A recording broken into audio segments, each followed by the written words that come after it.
Mi nombre es Matías Rangel. Soy videógrafo y editor desde hace casi 10 años. Siempre me interesaron los proyectos personales que nadie quiere ver. Material descartado, archivos olvidados, cintas polvorientas llenas de errores técnicos. La mayoría de la gente busca perfección, yo busco verdad. Y a veces, la verdad está en lo que se quedó fuera del encuadre. Durante los últimos 2 años trabajé de manera freelance para varios canales pequeños, pero con el tiempo comencé a sentirme atrapado. Todas las historias eran iguales. Así que decidí iniciar un proyecto nuevo, un canal de documentales sobre grabaciones antiguas perdidas. Quería hacer algo crudo, real. Mostrar archivos que nadie más se atrevía a tocar. El 11 de marzo del año pasado, visité el Depósito 7C, una bodega audiovisual que forma parte del archivo muerto de la televisora local de Ciudad de México. Mi contacto allí, un tipo llamado Jorge, me dio acceso a un contenedor cerrado que no figuraba en ningún inventario oficial. «Te vas a divertir con esto», me dijo. Era una caja gris metálica sin etiquetas, salvo por una inscripción escrita a mano con marcador rojo. Cinta 7. No tenía idea de lo que estaba por descubrir. Hasta ese momento, pensaba que lo más interesante que había encontrado eran comerciales de los años 80 y cápsulas educativas con marionetas. Pero la cinta 7 no se parecía a nada de eso. Era una cinta Illumark. Grande, pesada. La carcasa estaba deteriorada, pero el carrete parecía intacto. El olor a polvo quemado me dijo que no había sido reproducida en al menos una década. La llevé a casa con cuidado y usé un DAC Sony antiguo que todavía funcionaba con adaptador. Comencé a digitalizarla esa misma noche. Al principio, pensé que el archivo estaba dañado. La cinta no tenía cabecera ni créditos. Solo una cuenta regresiva silenciosa, 5, 4, 3, 2. Y luego, nada. Un pasillo. Oscuro, mal iluminado. La cámara estaba fija, ligeramente inclinada hacia la izquierda. No había música, ni voces. Solo el zumbido de fondo de una cinta reproduciéndose. Durante casi 1 minuto, la imagen permanecía estática. Hasta que algo se movió. Una figura cruzó al fondo, rápido. Muy rápido. Demasiado para distinguir detalles. Retrocedí el video y avancé fotograma por fotograma. Lo que vi me puso la piel de gallina. No tenía rostro. Aumenté el contraste, bajé la saturación, corregí curvas de color. Nada ayudó. Era una silueta humana, pero con la cara completamente lisa. Como si alguien hubiera borrado sus rasgos con una esponja digital. Solo piel pálida. Sin ojos. Sin boca. Volví a revisar la cinta completa. Duraba exactamente 42 minutos con 19 segundos. La mayor parte mostraba tomas similares, pasillos, cuartos vacíos, pantallas estáticas. Pero lo inquietante era que, al llegar al minuto 27 horas y 13 minutos, la imagen cambiaba. La cámara ya no estaba fija. Parecía que alguien la llevaba en mano, y se movía con pasos temblorosos. Se escuchaba la respiración de quien grababa. Agitaba. Casi como si estuviera corriendo. Las paredes estaban llenas de marcas, símbolos que no reconocía. Y al fondo, algo que parecía un espejo enorme. Pero el reflejo estaba mal. Muy mal. En ese espejo, estaba yo. No en sentido figurado. Literalmente. Mi cara. Mi cuerpo. Mi ropa. Exactamente lo que llevaba puesto esa noche. Parpadeé. En el video, mi reflejo no lo hizo. Me quedé helado. Intenté rebobinar. Pero el DAC se trabó. Tuve que apagarlo manualmente. Revisé la digitalización en mi computadora. El archivo estaba allí, pero tenía otro nombre al que le había puesto. En vez de cinta 7-Road Data Movie, el sistema lo guardó como Estás-aquí-1 Mo. Yo no lo nombré así. Estoy seguro. No pude dormir esa noche. Solo me quedé mirando la pantalla en blanco de mi computadora. El archivo estaba ahí, en mi escritorio, como una presencia que no quería desaparecer. Intenté borrar pero algo me detuvo. Una especie de advertencia interna que no supe cómo describir. La cinta ya estaba digitalizada, pero la sensación de estar siendo observado no se desvanecía. Mi habitación, con sus luces apagadas, parecía más grande, más vacía de lo normal. Miré la grabadora Zoom H4 que siempre dejo encendida por seguridad. Y una vez más, el miedo me invadió. Revisé el archivo. Dentro, se podía escuchar algo más. Algo que no había percibido la primera vez.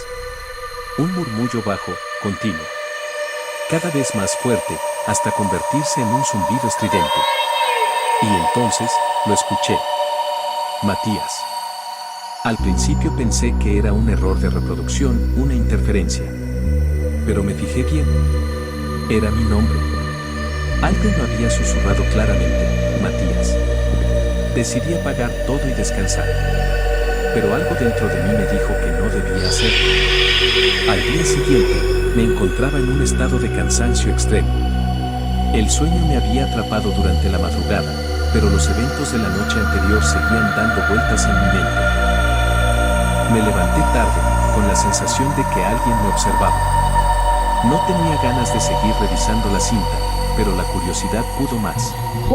Esa misma tarde, me dirigí a la oficina de mi compañero, Jorge, para contarle sobre el extraño hallazgo. Cuando llegué, encontré su escritorio vacío. Algo inusual, pues nunca se ausentaba sin avisar. Revisé su computadora.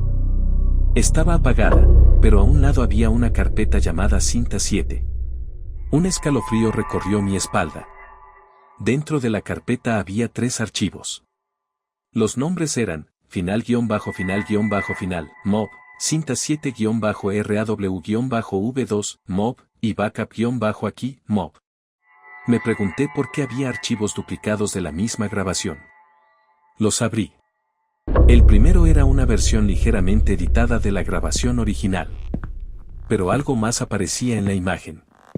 Detrás de la figura sin rostro, vi una silueta más. Un hombre de espaldas, con una chaqueta negra, observando al que grababa. El segundo archivo, Cinta 7-RAW-V2, MOB, parecía estar dañado. La imagen se distorsionaba a ratos, pero cuando se estabilizaba, mostraba lo mismo. El hombre de la chaqueta negra, ahora girando lentamente hacia la cámara. Y el tercer archivo, Backup-aquí, MOB. Ese fue el que más me aterró. El hombre ya no estaba en la imagen. En su lugar, estaba alguien más. Mejor dicho, algo más. La cara de esa figura era completamente plana. Ni ojos, ni boca. Solo una superficie de piel uniforme, como si fuera una máscara desfigurada. Pero lo más perturbador era lo que pasaba al final de la grabación. La cámara, desde el punto de vista de la figura sin rostro, comenzó a enfocarse en el pasillo donde todo había comenzado. De repente, la imagen se cortó. Un segundo de negro absoluto, seguido por una toma de mi propio rostro en primer plano. Era como si yo estuviera en el pasillo. Como si me estuvieran mirando. Esa noche, cuando regresé a casa, algo estaba diferente. Mi departamento, normalmente en silencio, resonaba con ecos extraños. Las luces se apagaban y encendían solas. Mi computadora comenzó a emitir pitidos a intervalos. Y cada vez que la miraba, el archivo de estas-aquí-1 MOB aparecía en mi escritorio, aunque lo borrara una y otra vez. Intenté dormir, pero la sensación de estar siendo observado no me dejó. Mi cabeza empezó a doler. Al día siguiente, me encontré con un mensaje en mi teléfono. Un número desconocido, con un texto que decía: "No sigas buscando, Matías. Ya es tarde". El mensaje estaba firmado con un símbolo extraño. Parecía una especie de círculo con una línea que atravesaba el centro, como un ojo. Esa tarde, decidí investigar más. Pasé horas revisando viejas publicaciones en foros de misterio.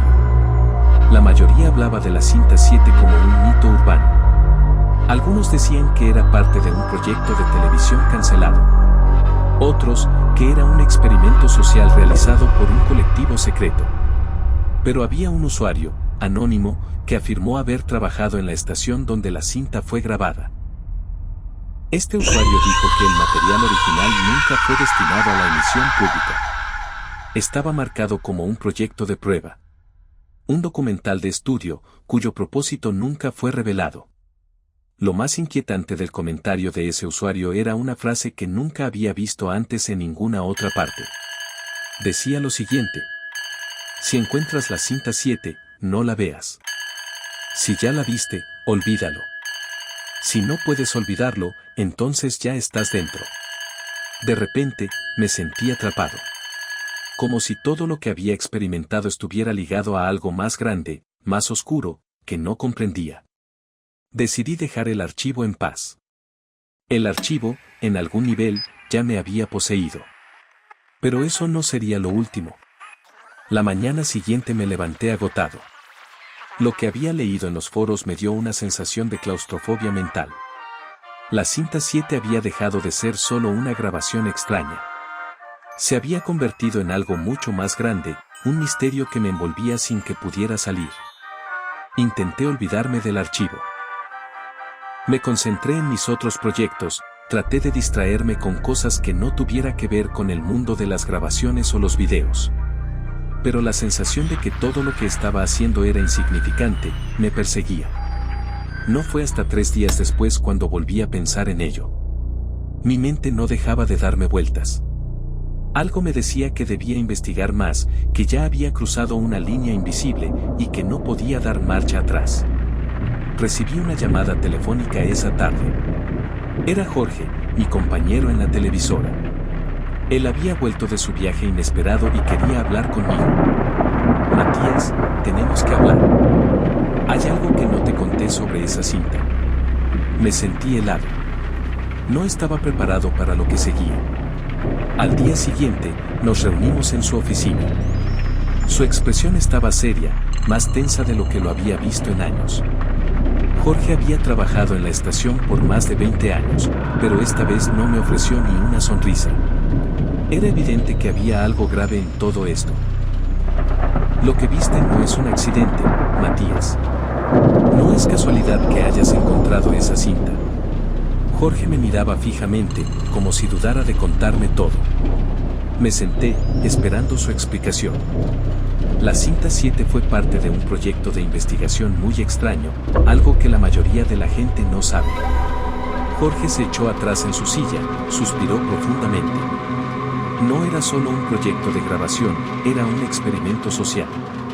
Algo que, con el tiempo, se salió de control. De alguna forma, sabía que esto era peor de lo que imaginaba. ¿Un experimento social? Pregunté, aún sin entender. ¿De qué estás hablando, Jorge? Él comenzó a hablarme de algo que había ocurrido hace unos años, un proyecto llamado El Espejo del Alma. Según me contó, este experimento fue ideado para estudiar la percepción humana de la soledad y el aislamiento. Lo que parecía ser un simple documental sobre los efectos psicológicos de vivir en aislamiento total, rápidamente se transformó en un estudio sobre la paranoia, el miedo y algo mucho más oscuro. El Espejo del Alma se grabó en una instalación de investigación en una zona remota. Un lugar apartado, escondido en las montañas, sin contacto con el mundo exterior. El proyecto fue dirigido por un grupo secreto de psicólogos y filósofos interesados en explorar los límites de la mente humana. Según Jorge, no todo el mundo sabía lo que realmente se estaba filmando allí. Muchos de los involucrados en el proyecto fueron engañados sobre el propósito de la grabación. Se les dijo que estaban documentando los efectos del aislamiento en sujetos humanos, pero la verdad era mucho más perturbadora. Todo estaba diseñado para hacer que los participantes se sintieran observados constantemente, para alimentar su ansiedad y paranoia. Jorge me explicó que los participantes, o sujetos, no solo eran grabados por cámaras de vigilancia, sino que la grabación era interactiva. En el video, los sujetos podían ver imágenes distorsionadas de ellos mismos y escuchar sus voces distorsionadas como parte de un experimento para inducir un tipo de trastorno mental. A lo largo de los meses,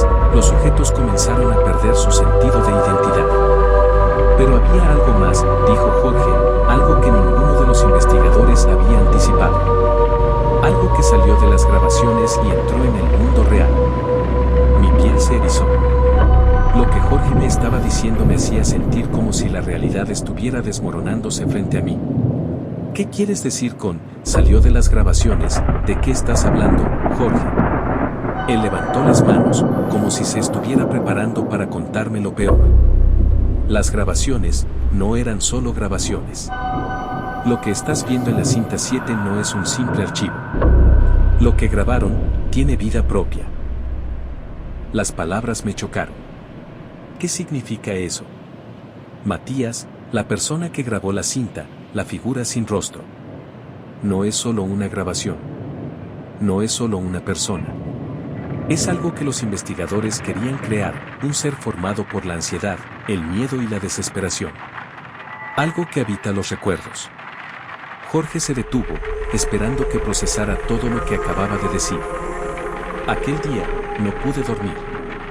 Mis pensamientos giraban en torno a lo que Jorge me había revelado.